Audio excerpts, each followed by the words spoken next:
देखो, पिशाऊ बांध का जो हमारा लटका हुआ प्रोजेक्ट था, बहुत लंबे अरसे से लटका था, वो आज सेटल आउट हुआ है और मुख्यमंत्री बधाई के पात्र हैं। और जो शर्तें हिमाचल प्रदेश सरकार चाहती थी, मुख्यमंत्री जी चाहती थी, वो गवर्नमेंट ऑफ इंडिया ने सारी की सारी शर्तें मानी हैं। और हमारा ज़मीन का नुकसान होता था, हमारे लोग डिस्प्लेस होते थे और उसकी एवज में हिमाचल प्रदेश को कुछ भी नहीं मिलता था। ये हमारा जो शुरुआत है, एक बहुत अच्छी शुरुआत है, जिससे हिमाचल प्रदेश का रेवेन्यू भी आएगा, हम आत्मनिर्भर भी बनेंगे। उसके लिए एक बहुत अच्छी कदम और शुरुआत मुख्यमंत्री द्वारा की गई है। जो किशाऊ डैम है, उसका एक हिस्सा हिमाचल प्रदेश और एक हिस्सा उत्तराखंड में होगा। जो एक हिस्सा हिमाचल प्रदेश का, वो मेरे शिलाई चुनाव क्षेत्र का आता है और काफ़ी एरिया उसमें समर्थ भी होगा और उत्तराखंड का भी बहुत सारा एरिया उसमें आता है। तो एक ज्वाइंट कॉर्पोरेशन के रूप में स्थापित किया गया है, जिसका हेड ऑफिस जो है विकास नगर में स्थापित किया गया है। और मुझे उम्मीद है कि जल्दी से जल्दी इसको जो है वर्क स्टार्ट हो जाएगा। उम्मीद करूँगा कि जो सरकार है वो स्थापित लोगों के लिए एक जो राहत पैकेज है, जो रिलीफ पैकेज है, जो डिस्प्लेस्ड होंगे, एक बहुत अच्छा पैकेज जो है वो हिमाचल सरकार जो है वहाँ के डिस्प्लेस्ड लोगों को देगी और उनको ठीक ढंग से जो है उनकी इच्छा अनुसार जो उनको सेटल करेगी। बहुत खुशी की बात है। इस प्रोजेक्ट से हिमाचल प्रदेश को 600 करोड़ रुपए सालाना जो है वो आमदनी भी होगी और उस क्षेत्र में जब बांध का काम चलेगा तो उसमें रोजगार के साधन भी जो है बहुत सारे लोगों को बहुत लंबे अरसे तक जो है उपलब्ध होंगे। तो ये बहुत अच्छी पहल है, बहुत अच्छी शुरुआत है। और इसी पैटर्न पे जो हमारे जो और प्रोजेक्ट्स हैं जो कि पानी की सप्लाई के लिए बनते हैं, तो उसमें हिमाचल प्रदेश को कुछ भी नहीं मिलता था। अब जो जनरेशन करने के लिए, बिजली का उत्पादन करने के लिए जो प्रोजेक्ट बनना था, उसकी 100% जो है वो हिमाचल सरकार पैसा खर्च करता है। तो बहुत अच्छी शुरुआत है, बहुत अच्छी राहत है और मुख्यमंत्री बधाई के पात्र है। सर, जो हिमाचल में बल्क ड्रग पार्क बन रहा है, उसको लेकर केंद्रीय मंत्री जेपी नड्डा ने कहा कि धीमी गति से सरकार इस काम को कर रही है। हालांकि उन्होंने ये भी कहा कि हम इसको दूसरे राज्यों में शिफ्ट नहीं करेंगे, लेकिन काम की गति बढ़नी चाहिए। देखो, नड्डा जी हिमाचल प्रदेश में आए हैं, बहुत खुशी की बात है। बल्क ड्रग पार्क को दूसरे स्टेट में बदलने का तो प्रश्न ही पैदा नहीं होता है, क्योंकि ये जो bulk drug park Himachal Pradesh ने हासिल किया था वो बिडिंग के आधार पर किया था और जो इंसेंटिव्स हिमाचल प्रदेश ने ऑफर किए थे, क्योंकि इसमें 13 स्टेट्स ने पार्टिसिपेट किया था और जिन स्टेट्स के इंसेंटिव सबसे बेहतरीन थे, उन स्टेट्स को ये अलॉट किया गया है। जहाँ तक इन प्रोजेक्ट्स बल्क ड्रग पार्क की गति की बात है, क्योंकि ये प्रोजेक्ट जो है 3 स्टेट्स में है, आंध्र प्रदेश में है, गुजरात में, हिमाचल प्रदेश में। और जो मिनिस्ट्री ऑफ फार्मास्यूटिकल्स है वो इसको समय समय पे मॉनिटर करती है और इस मॉनिटरिंग में हिमाचल प्रदेश का बल्क ड्रग पार्क जो है दूसरे स्टेटों से कहीं आगे है। हमारी प्रोग्रेस जो है बहुत आगे है। हमने लैंड डेवलपमेंट का काम आरम्भ कर दिया है। 235 करोड़ की लागत से वर्क अवॉर्डेड है। 25% लैंड डेवलपमेंट का काम हो चुका है। एनवायरमेंट क्लियरेंसेस सारी हो चुकी हैं।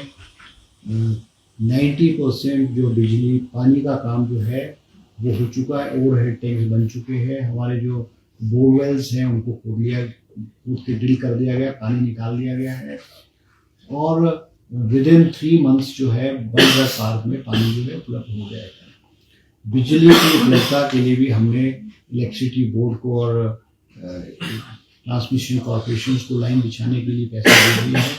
तेजी से काम हो रहा है और क्योंकि थोड़ा बहुत डिले हमारा इसलिए भी हुआ क्योंकि हमने जो एनवायरमेंट क्लियरेंसेज में हमारे को गवर्नमेंट ऑफ इंडिया से, मिनिस्ट्री ऑफ फॉरेस्ट एनवायरमेंट से देरी हुई है। उन्होंने बहुत सारी क्वेरीज भी लगाई हैं और उन्होंने हमको पैरामीटर्स को चेंज करने के लिए और पैरामीटर्स हार्डन किए गए हैं, क्योंकि इसमें जो लिक्विड वेस्ट भी होगा, सॉलिड वेस्ट, लिक्विड वेस्ट तो होगा ही नहीं, इसमें ZLT प्लांट लगेगा, zero liquid discharge treatment plant लगेगा, जो इसका लिक्विड डिस्चार्ज जीरो होगा। सॉलिड वेस्ट मैनेजमेंट का जो है वो बहुत हाई लेवल की चीज़ें होंगी। तो इन सारी चीज़ों को करते करते जो उस वर्ष में समय लगा है। बॉयलर्स के हमने टेंडर कर दिए हैं। ZLD प्लांट के हमने टेंडर दो बार किए। बॉयलर में एक ही व्यक्ति, एक कंपनी ने पार्टिसिपेट किया। ZND प्लांट जो है उसमें 2 लोगों ने पार्टिसिपेट किया था, मगर पैरामीटर पे कोई खरा नहीं उतरा, इसलिए दोनों टेंडर हमने दोबारा जो है वो कॉल कर लिए हैं। और मुझे लगता है विद इन मंथ, 1 महीने के अंदर जो इसको अवॉर्ड करके ताकि मौके पे काम हो। हमारी कोशिश है अगले 6 महीने के अंदर हम बल्क ड्रग पार्क को जो है वो चालू कर दें। जेपी नड्डा ने ये भी कहा कि जो क्वेरी सेंटर लगाता है उसका जो जवाब आने में बहुत समय लग जाता है, इस वजह से भी जो है प्रोजेक्ट्स काफी डिले होते हैं। देखो कई लेवल पे जो ministry of forest and environment उसे बहुत समय लगता है, और वो जो पैरामीटर्स और जो उसमें वो पैमाना रखते हैं उनको पूरा करने में जो है वो समय लगता है। और हम ये भी उम्मीद करेंगे कि नड्डा जी से कि क्योंकि हिमाचल प्रदेश ये 2000 करोड़ का बल्क ड्रग पार्क है, जब ये बना था तो उस वक्त इसकी कीमत 2000 करोड़ थी, क्योंकि अब एस्केलेशन होने की वजह से और सारी चीज़ें बनने की वजह से बल्क ड्रग पार्क की जो कॉस्ट है लगभग 2500 करोड़ रुपये जो हो गई है। हम गवर्नमेंट ऑफ इंडिया और नड्डा जी से उम्मीद करेंगे कि जो एक्सेस बड़ा है इसका जो है वो हमको गवर्नमेंट ऑफ इंडिया कंपनसेट करे। अगर फुली कंपनसेट नहीं करती तो जो हिली स्टेट्स के लिए 90-10 वाली रेशियो है उस पर हमको जो कंपनसेट करे तो हिमाचल प्रदेश के लिए बेहतरीन होगी, और नड्डा जी के लिए भी हिमाचल प्रदेश के लिए एक बहुत बड़ा बल्क ड्रग पार्क के रूप में एक बहुत बड़ा योगदान है। सर, जगत प्रकाश नड्डा ने यह भी कहा कि जो 1500 करोड़ की घोषणा हुई थी प्रधानमंत्री की ओर से, उसे लेकर हिमाचल प्रदेश सरकार सही कागज उपलब्ध नहीं करवा रही है, इसीलिए वो जो आपदा राशि है, राहत राशि, उसे मिलने में देरी हिमाचल प्रदेश को। साथ में इसमें और भी अपनी प्रदेश सरकार जो पैसे खर्च होने जो है असमर्थ है, उसका हिसाब में वो ऐसा है। नड्डा जी के जो आरोप हैं या जो ये अपने प्रेस कॉन्फ्रेंस में जो बातें कह करके गए हैं वो तथ्यों से परे है। जो भी पैसा हिमाचल प्रदेश में आता है उसका समय समय पे यूटिलिटी सर्टिफिकेट जो है गवर्नमेंट ऑफ इंडिया को दे दिया जाता है। रही बात जो नड्डा जी के 1500 करोड़ रुपए की, प्रधानमंत्री जी के 1500 करोड़ रुपए की जब वो धर्मशाला आए थे, वो तो जब पैसा हमको आएगा यूटिलिटी सर्टिफिकेट उसको दिया जाएगा। अभी तो एक नया पैसा उसका हमको हिमाचल प्रदेश को जो है वो एक नया पैसा भी नहीं आया हुआ है। और नड्डा जी ने जो है बहुत सारी बातें बोल दी। नड्डा जी ने OPS के बारे में भी स्टैंड क्लियर कर दिया कि भारतीय जनता पार्टी का OPS का स्टैंड वही होगा जो 2022 के चुनाव के समय था। तो 2022 के समय में और गवर्नमेंट ऑफ इंडिया का और भारतीय जनता पार्टी का सब स्टेटों में जो स्टैंड हुआ है जो OPS नहीं होना चाहिए, NPS होना चाहिए, या फिर उन्होंने जो UPS जो है वो कर दिया है, तो ये OPS के अगेंस्ट हैं जो नड्डा जी ने भी क्लियर कर दिया है। दूसरी बात जो नड्डा जी ने प्रेस कॉन्फ्रेंस में जो कहा है, जैसे हमारे RDG के बारे में जो कहा है, उन्होंने कहा कि सरकार को पता होना चाहिए था RDG बंद होने वाली है। मगर जब फाइनेंस कमीशन का अवार्ड आया 2021 में, 2020-21 में, तो जयराम जी हिमाचल प्रदेश के मुख्यमंत्री थे, तो क्या उनको पता था कि RDG बंद होने वाली है? अगर नड्डा जी के मुताबिक तो उनको पता था। उन्होंने ये बात किसी को बोली, बताई नहीं। रिसोर्सेज मोबिलाइजेशन करने के लिए उन्होंने कोई कदम नहीं उठाए, और जो है रिसोर्स जनरेशन करने की कोशिश भी की है। तो ये सारी बातें जो है RDG बंद होने पे जो है अभी कह रहे हैं कि इस पूरे कई स्टेटों के बंद, मगर हिमाचल प्रदेश जब बना था तो हिमाचल प्रदेश तो आर्थिक रूप से इकोनॉमिकल वाइबल स्टेट नहीं था। उस वक्त की जो सरकारें थी उनको पता था कि हिमाचल प्रदेश आत्मनिर्भर नहीं, और पहाड़ी राज्य चाहे कोई भी है, हिमाचल है, उत्तराखंड है, नॉर्थ ईस्ट के स्टेट्स इकोनॉमिकल वाइबल नहीं है, क्योंकि इन स्टेट्स में कमर्शियल एक्टिविटीज़ नहीं है, और सोशल ऑब्लिगेशंस जो हैं वो पहाड़ी राज्यों में बहुत ज़्यादा हैं। तो ये सारी की सारी, और ये पुरानी जो लाइबिलिटीज़ हैं वो उनको समय समय पर पिछली लाइबिलिटी मिली है। अब भारतीय जनता पार्टी के, मैं किसी नेता का पढ़ रहा था कि जी जो हमारे पे कमीशन है, छठा पे कमीशन है, उसके अवार्ड 2016, तो 2016 के बाद 2017 से 2022 तक तो भारतीय जनता पार्टी की सरकार जयराम जी की थी। आपकी जब सरकार थी आपने अपने जो पे कमीशन के एरियर्स थे वो क्यों नहीं थे? सारे के सारे एरियर जो पे कमीशन के एरियर्स हैं वो विरासत में लगभग 10-11 हज़ार करोड़ रुपए के हमको मिले हैं।